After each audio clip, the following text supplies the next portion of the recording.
भोजपुरी की नई जानकारी के लिए हमारे साथ जुड़े ये लाल रंग का सब्सक्राइब बटन क्लिक करें और बेल आइकन को दबाएं, जिससे नई वीडियो की जानकारी आप तक पहुंच जाए। जान लीजिए, सब्सक्राइब करना बिल्कुल फ्री है। निरहुआ हिंदुस्तानी 2 को चौंका देने वाली बात ये है, निरहुआ हिंदुस्तानी 2 की बॉक्स ऑफिस सफलता। दोस्तों, सबसे बड़ी और ब्रेकिंग न्यूज ये है, सुपरस्टार पवन सिंह अभी तक माने जाते थे बॉक्स ऑफिस के किंग, लेकिन दोस्तों इस बीच पवन सिंह को हराया और नंबर 1 बने सुपरस्टार दिनेश लाल यादव निरहुआ।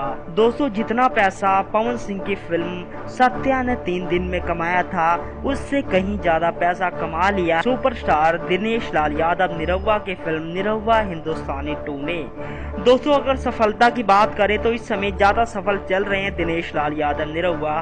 दिनेश लाल यादव बन रहे हैं आमिर खान की तरह कि मेरी फिल्में हमेशा ही सफल हों। दोस्तों, सुपरस्टार पवन सिंह इस बात से ज्यादा खुश हैं कि उनके बड़े भाई निरहुआ की फिल्म को इतनी ज्यादा लोग सफल बना रहे हैं। दोस्तों, पवन सिंह को इस बात का चिढ़ नहीं, इस बात का बहुत ज्यादा खुशी है कि उनके बड़े भाई निरहुआ की फिल्म सुपर डुपर हिट हो रही है। धन्यवाद।